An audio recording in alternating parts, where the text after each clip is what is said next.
ಎಲ್ಲರಿಗೂ ಮೊದಲನೇದಾಗಿ ಸಂಕಷ್ಟ ಚತುರ್ಥಿ ಆರ್ಥಿಕ ಶುಭಾಶಯಗಳು. ಇವತ್ತು ಸಂಕಷ್ಟ ಚತುರ್ಥಿ ಬಗ್ಗೆ ನಾನು ಒಂದು ವಿಡಿಯೋನ ಮಾಡ್ತಾಯಿದ್ದೀನಿ. ಏನಕ್ಕಂದರೆ ನಾನು ಫಾಸ್ಟಿಂಗ್ ಕೂಡ ಮಾಡ್ತೀನಿ ಆ್ಯಂಡ್ ನಿಮಗೂ ಕೂಡ ಅದ್ರ ಬಗ್ಗೆ ಡೀಟೇಲ್ಸ್ ಆಗಿ ಹೇಳಬೇಕನ್ನೋದೊಂದು ತಿಳಿಸ್ಕೊಡೋಣ ಅಂದ್ಕೊಂಡು ನಾನು ಈ ವಿಡಿಯೋನ ಮಾಡ್ತಾಯಿದ್ದೀನಿ. ಎಲ್ಲರಿಗೂ ಶುಭೋದಯ, ಗುಡ್ ಮಾರ್ನಿಂಗ್, ಎಲ್ರಿಗೂ ಸ್ವಾಗತ. ಸೊ ದಟ್ ಇವತ್ತು ಚತುರ್ಥಿ ಯಾರು ಮಾಡಬೇಕು ಅಂದ್ಕೊಂಡಿದ್ದೀರ, ಅವ್ರು ಯಾರು ಮಾಡಬೇಕು ಅಂದರೆ ಸ್ಟಾರ್ಟಿಂಗ್ ಫಸ್ಟಿಂದ ಮಾಡಬೇಕು, ಹಿಡಿಬೇಕು ವ್ರತನ ಅಂತ ಅಂದ್ಕೊಂಡಿದ್ದೀರ ಅವರು ಮಂಗಳವಾರ ಸಂಕಷ್ಟ ಚತುರ್ಥಿ ಅಂದರೆ ಅಂಗಾರಕ ಚತುರ್ಥಿ ಯಾವಾಗ ಬರುತ್ತೆ ಮಂಗಳವಾರ ದಿವಸ, ಆ ದಿವಸನೇ ಆ ಡೇಟ್ಗೆ ನೀವು ಹಿಡ್ಕೋಬೇಕು ವ್ರತನ. ಆ ವ್ರತನ ಹಿಡಿದ ಮೇಲೆ ಕಂಟಿನ್ಯೂ ಆಗಿಯೂ ಮಾಡ್ಬೋದು, ಇಲ್ಲಾಂದರೆ ನೀವು ಮಂಗಳವಾರ ಬಂದಾಗೂ ಮಾಡ್ಬೋದು. ಬಟ್ ಇಲ್ಲಿ ಏನಂದರೆ ನಾನು ಮಂಗಳವಾರ ಏನು ಬಂದಿರುತ್ತೋ ಅವಾಗ ಅಂದರೆ ವ್ರತ ಹಿಡಿದಿದ್ದೀನಿ. ಸೊ ಅವಾಗ ಹಿಡಿದು ಪ್ರತಿ ತಿಂಗಳನ್ನು ನಾನು ಮಾಡ್ಕೊತಾ ಬರ್ತಾಯಿದ್ದೀನಿ.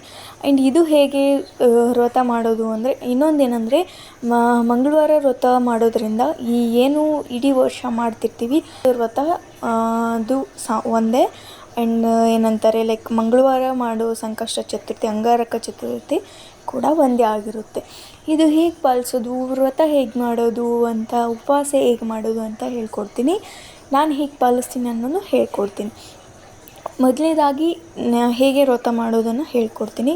ಹೇಗೆ ಅಂದರೆ ನೀವು ಬೆಳಗ್ಗೆ ಎದ್ದ ತಕ್ಷಣ ಸ್ವಲ್ಪ ಶುಚಿ ಆಗಿಬಿಟ್ಟು ಅಂದರೆ ಸ್ನಾನ ಎಲ್ಲ ಫ್ರೆಶ್ ಅಪ್ ಆಗಿಬಿಟ್ಟು ವ್ರತವನ್ನು ಅಂದರೆ ಉಪವಾಸನ ಫಾಸ್ಟಿಂಗನ್ನು ಸ್ಟಾರ್ಟ್ ಮಾಡಬೇಕು. ಆ ಉಪವಾಸದಲ್ಲಿ ನೀವು ಹಣ್ಣು ಹಂಪಲು ನೀರು ಅದನ್ನೆಲ್ಲ ಸೇವಿಸಬಹುದು ಕೂಡ. ಇಲ್ಲಾದರೆ ಕೆಲವೊಬ್ಬರು ನೀರು ಮೇಲೂ ಇರ್ತಾರೆ, ಸೊ ದಟ್ ನೀವು ಹಾಗೂ ಮಾಡ್ಬೋದು. ಆ್ಯಂಡ್ ಅದಾದಮೇಲೆ ಏನಂತಾರೆ ಉಪ್ಪು ಖಾರ ಹುಳಿ ಯಾವುದಿರುತ್ತೋ ಅವೆಲ್ಲ ತಿನ್ನಬಾರ್ದು, ಧಾನ್ಯ ದವಸಗಳನ್ನು ತಿನ್ನಬಾರ್ದು.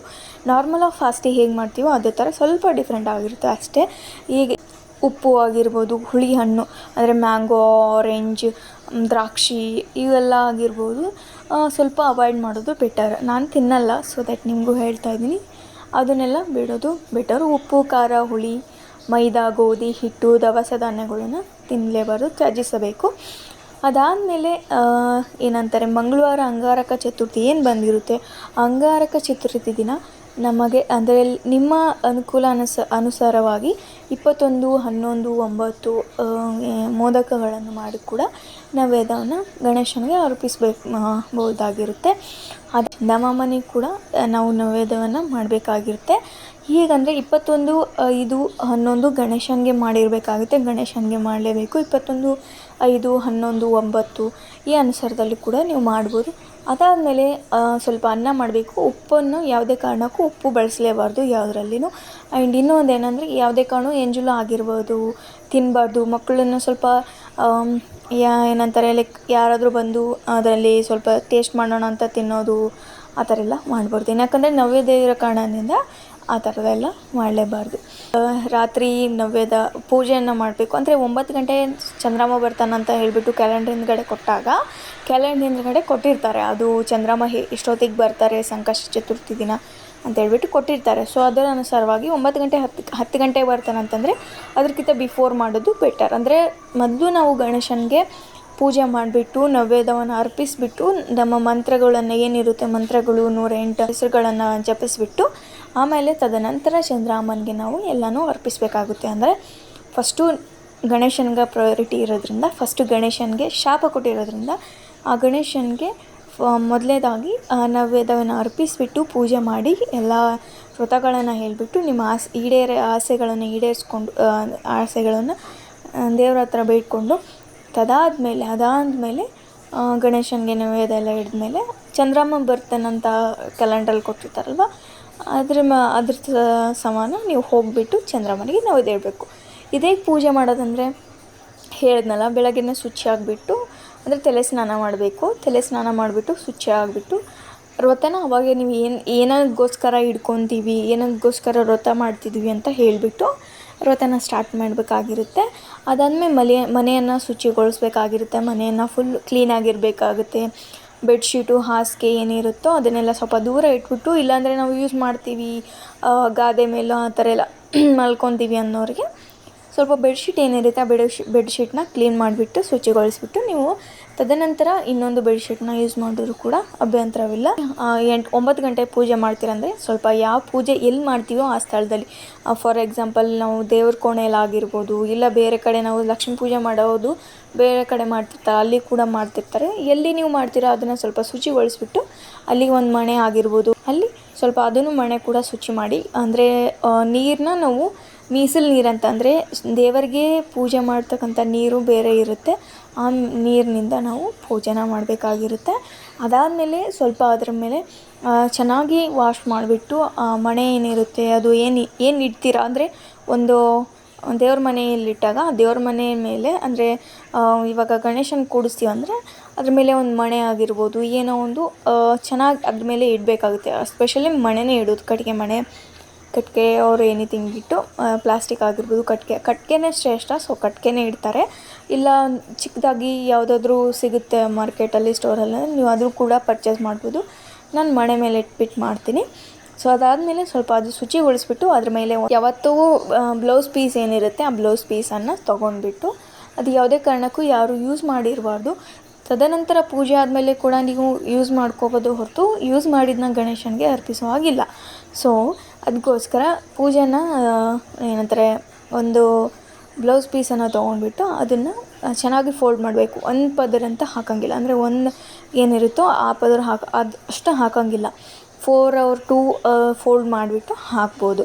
ಓಕೆನಾ. ಅದಾದಮೇಲೆ ಅದ್ರ ಮೇಲೆ ಸ್ವಲ್ಪ ಅಕ್ಷತೆಯನ್ನು ಹಾಕಿಬಿಟ್ಟು, ಅಂದರೆ ಅಕ್ಕಿ ಹಾಕಿಬಿಟ್ಟು ಅದ್ರ ಮೇಲೆ ಚೆನ್ನಾಗಿ ಗಣೇಶನ ಏನಂತಾರೆ ತೊಳೆದ್ಬಿಟ್ಟು, ಮೂರ್ತಿ ಏನಿರುತ್ತೆ ಆ ಗಣೇಶನ ಮೂರ್ತಿನ ತೊಳೆದ್ಬಿಟ್ಟು ಅಲ್ಲಿ ಅಂದರೆ ಅಕ್ಕಿಯನ್ನು ಚೆನ್ನಾಗಿ ಸ್ಪ್ರೆಡ್ ಮಾಡಿಬಿಟ್ಟು ಅಲ್ಲಿ ಇಡಬೇಕಾಗಿರುತ್ತೆ. ಪೂಜೆಯಲ್ಲಿ ತೋರಿಸ್ತಾ ಇದ್ದೀನಲ್ವ ಆ ಥರ. ಅದಾದಮೇಲೆ ತದನಂತರ ನೀವು ಏನಿರುತ್ತೆ ಲೈಕ್ ಅಂದರೆ ಗರಿಕೆ ಆಗಿರ್ಬೋದು, ಬಾಳೆಹಣ್ಣು ಆಗಿರ್ಬೋದು, ಆ್ಯಂಡ್ ಇನ್ನೊಂದು ಎಲೆ ಆಗಿರ್ಬೋದು. ಎಲೆಯನ್ನು ಹೇಗೆ ಪರ್ಚೇಸ್ ಮಾಡಬೇಕಂದ್ರೆ, ಅದು ಎಲೆನ ಮುಕ್ಕಾಗಿರ್ಬೋದು, ಯಾವುದೇ ಕಾರಣಕ್ಕೂ ತೂತು ಬೀಳೋದಾಗಿರ್ಬೋದು, ಯಾವುದು ಚೂಪ್ ಏನಿರುತ್ತೆ ಅದು ಉದ್ದಕ್ಕೆ ಕಟ್ಟಾಗಿರ್ಬಾರ್ದು, ಆ ಥರ ನೋಡಿಬಿಟ್ಟು ತರಬೇಕು. ಅದಾದಮೇಲೆ ಗಣೇಶನಿಗೆ ಬಾಳೆಹಣ್ಣು ನಾನು ಯಾವ ಥರ ತೋರಿಸಿದ್ದೀನಿ ಅದೇ ಥರ ಇಡಬೇಕು. ಈ ಕಟ್ ಮಾಡ್ಕೊಂಡು ಇಡ್ತಾರಲ್ವ ಆ ಥರ ಇಡಬಾರ್ದು. ಗಣೇಶನಿಗೆ ಶ್ರೇಷ್ಠವಾದ ಹೂವು ದಾಸವಾಳ ಆಗಿರೋದ್ರಿಂದ ದಾಸವಾಳ ಕೂಡ ಇಟ್ಟರು ಓಕೆ. ಇಲ್ಲ ಅಂತಂದರೆ ನೀವು ಎಕ್ಕದ ಹೂವು ಇರುತ್ತೆ ಅದು ಕೂಡ ಹಾರ ಮಾಡಿ ಹಾಕಿದ್ರು ಕೂಡ ಒಳ್ಳೆಯದೇ. ಅದಾದಮೇಲೆ ಸ್ವಲ್ಪ ಬತ್ತಿಯಿಂದ, ಅಂದರೆ ನಾವು ಏನು ದೀಪ ಹಚ್ತಿರ್ತೀವಲ್ವ ಆ ಕಾಟನಿಂದ ಸ್ವಲ್ಪ ಚೆನ್ನಾಗಿ ಒಂದು ಹಾರ ಬರುತ್ತೆ, ಆ ಹಾರನ ನೀವು ಮಾಡಿಬಿಟ್ಟು ಹಾಕಬೇಕಾಗಿರುತ್ತೆ. ಅದು ಕೂಡ ಕಂಪಲ್ಸರಿ ಹಾಕಲೇಬೇಕು. ಅದಾದಮೇಲೆ ಸ್ವಲ್ಪ ಏನಂತಾರೆ ಪೂಜೆ ಸ್ವಲ್ಪ ಕುಂಕುಮ ವಿಭೂತಿ ಏನು ಹಚ್ತೀವಿ ಅದನ್ನು ಹಚ್ಚಿಬಿಟ್ಟು ಒಂದು ಆರತಿಯನ್ನು ರೆಡಿ ಮಾಡಬೇಕಾಗಿರುತ್ತೆ.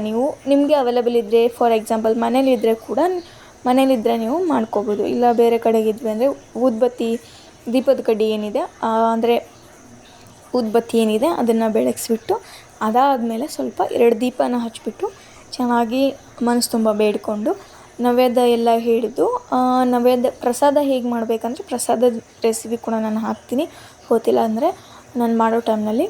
ಆ್ಯಂಡ್ ಅದಾದಮೇಲೆ ತದನಂತರ ನೀವು ಆರತಿನ ಬೆಳಗ್ಗೆ, ಅಂದರೆ ಮನೇಲಿದ್ದರೆ ಆರತಿನ ಮಾಡಬೇಕು. ನಾನು ಆರತಿನ ಮಾಡ್ತಿದ್ದೆ ಮನೇಲಿದ್ದಾಗ.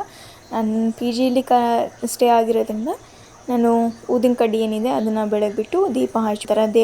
ಊದಿನ ಕಡ್ಡಿ ಬೆಳಗ್ಗೆ ದೀಪ ಹಚ್ಚಿ ದೇವರನ್ನ ಬೇಡ್ಕೊತ, ಅವರ ಜಪಗಳು ಮತ್ತು ಅವರ ಹೆಸರುಗಳು ಏನಿರುತ್ತೆ ಅವನ್ನ ಹೇಳ್ಕೊತ ನನ್ನ ಇಷ್ಟಗಳನ್ನೆಲ್ಲ ಬೇಡಿಕೊಂಡು ದೇವರಿಗೆ ನೈವೇದ್ಯವನ್ನು ಅರ್ಪಿಸಿ, ಅದಾದಮೇಲೆ ಮೇಲೆ ಹೋಗಿ ಚಂದ್ರಮ್ಮನಿಗೆ ಅದೇ ಥರ ಸ್ವಲ್ಪ ನೀರು ಸಿಂಪಡಿಸಿ ಅದ್ರ ಮೇಲೆ ಕುಂಕುಮ ವಿಭೂತಿಯನ್ನು ಸಿಂಪಡಿಸಿ, ಅದಾದಮೇಲೆ ದೇವರಿಗೆ ಸ್ವಲ್ಪ ಏನಂತಾರೆ ನೈವೇದ್ಯವನ್ನು ಅರ್ಪಿಸಿ ಆರತಿ ಮತ್ತು ಊದಿನ ಕಡ್ಡಿ ಏನಿರುತ್ತೆ ಅದನ್ನು ಬೆಳಗಿಸಿ ಅಲ್ಲಿನೂ ಕೂಡ ವ್ರತವನ್ನು ಬೇಡಿಕೊಂಡು ಬಂದು, ನೀವು ಚಂದ್ರಮ್ಮ ಕಂಡಾಗ ಕೂಡ ಮಾಡ್ಬೋದು. ಇಲ್ಲ ಚಂದ್ರಮ್ಮ ಕಾಣಿಸ್ದಾಗ ನಮಸ್ಕಾರ ಮಾಡಬೇಕು. ಆದಷ್ಟು ಈ ಮಳೆ ಅದು ಕ್ಲೈಮೇಟ್ ಇವಾಗ ಹೇಗಿದೆ ಆ ಥರ ಇದ್ದರೆ ಚಂದ್ರಮ್ಮ ಕಾಣಿಸಿಲ್ಲ ಅಂದರೆ ಕಾಯಿರಿ, ಸಮಯ ಒಂದು 10-10:30 ತನಕ ಕಾಯಿರಿ. ಬರಲಿಲ್ಲ ಅಂದರೆ ಆಬ್ವಿಯಸ್ಲಿ ಗಣೇಶನ ಏನಿರುತ್ತೋ ಅದನ್ನು ನಾವು ತಿಂದುಬಿಟ್ಟು ವ್ರತನ ಮುಗಿಸ್ಬೇಕಾಗಿರುತ್ತೆ. ಅದಾದಮೇಲೆ ಕೂಡ ನಿಮ್ಗೆ ಇಷ್ಟ ಆಗೋದನ್ನು ನೀವು ತಿನ್ಬೋದಾಗಿರುತ್ತೆ, ಇಲ್ಲಾಂದರೂ ಕೂಡ ಬಿಡ್ಬೋದಾಗಿರುತ್ತೆ. ಇದರಲ್ಲಿ ನಾನು ಹೇಗೆ ಮಾಡ್ತೀನಿ ಅನ್ನೋದು ಹೇಳ್ತೀನಿ.